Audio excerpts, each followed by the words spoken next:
सोचिए, शर्म आती है मुझे। सब कुछ छोड़ छाड़ कर मेरे जैसे कितने लोग थे। एक सपना था कि भारत में वाकई में भ्रष्टाचार को खत्म किया जाएगा। हम सब लोग निकलते थे और नारे लगाते थे।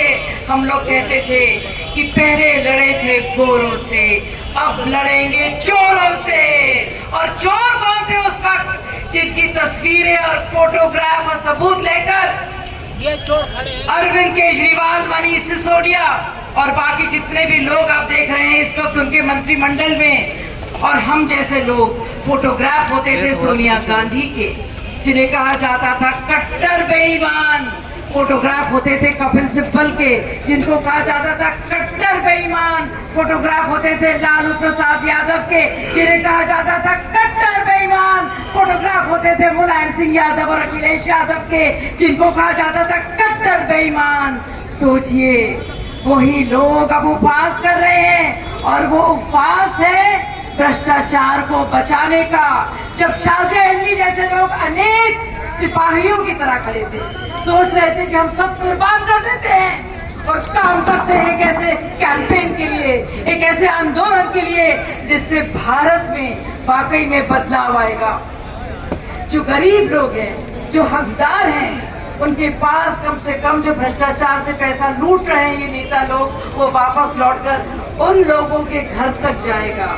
लेकिन साथियों, आज जो उपवास हो रहा है वो इंडिया अगेंस्ट करप्शन नहीं है, वो इंडिया फॉर करप्शन है।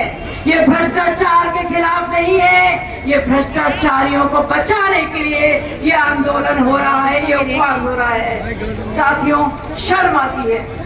अभी तो खैर रमजान का भी मौका है, हमारे बहुत से मुस्लिम साथी भी हैं। ये भी सुनने में आता है कि हमारे मुसलमान साथी बहुत यकीन करते हैं साथी पर, और उसके लिए वोट बैंक बन के भी खड़े होते हैं। सोचिए, अन्ना हजारे को दो चीजों से घृणा थी, नफरत थी।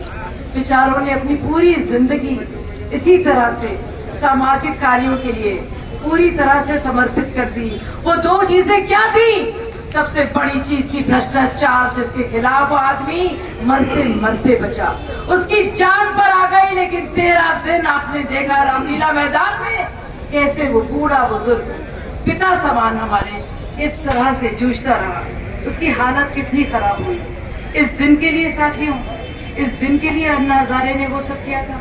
सोचिए, आप लोग घर जा जाके सोचिए। आप सब लोग आए थे, मैंने तो रिक्शे वालों से, रेडी वालों से, फल वालों से कहा था चंदा दे दो, देश के काम आएगा। जो कुछ मैं कर सकती थी धन के तौर पर, मन के तौर पर मैंने किया। लेकिन सोचिए साथियों, गरीब से गरीब लोगों ने 100 रुपये, 50 रुपये, 200 रुपये दे देकर चंदा लिया। ये अच्छे लोग हैं, भले लोग हैं। ना गाड़ी लेंगे, ना बंगला लेंगे, ना सिक्योरिटी लेंगे, ना सैलरी लेंगे। सोचिए, ये तक कहा था कि आय नहीं लेंगे। लेकिन देखिए जो शीश महल हमारे वीरेंद्र भाई ने जो आपको एक नक्शा दिखाया है, सोचिए किस तरह से पेड़ों को काटकर स्विमिंग पूल बनाया गया है, झाड़ फानूस लगाए गए हैं, विदेश से इतने महंगे महंगे बाथरूम में जो चीजें होती है वो लगाई गई हैं। करोड़ों रुपए, 70 करोड़ रुपए साथियों, 70 करोड़ रुपए इस आदमी ने अपने घर में सजाने के लिए, फर्नीचर के लिए, फ्रिज के लिए, झाड़ फानूस के लिए इस्तेमाल करे हैं। और सोचिए किस वक्त करे हैं जब आप सब लोग, हम सब लोग परेशान थे, कोविड की महामारी थी। सोचिए कैसा इंसान है, निर्लज है, बेशर्म है। लेकिन मैं बताऊं साथियों, क्रूर है। मन में दिल नहीं है, दिल में कुछ भी नहीं है इसके, सिर्फ और सिर्फ सत्ता का लालच है साथी। ढोंगी है, राजनीति को भी छोड़ दिए। ये कैसा इंसान है भाई, जो इतने महामारी के वक्त में जो पूरी जनता परेशान है, आम इंसान परेशान है, कैसे सोच सकता है अपने लिए एक शीश महल बनाने का? और सुल्तान साहब बन के बैठ जाते हैं ये उस शीश महल में।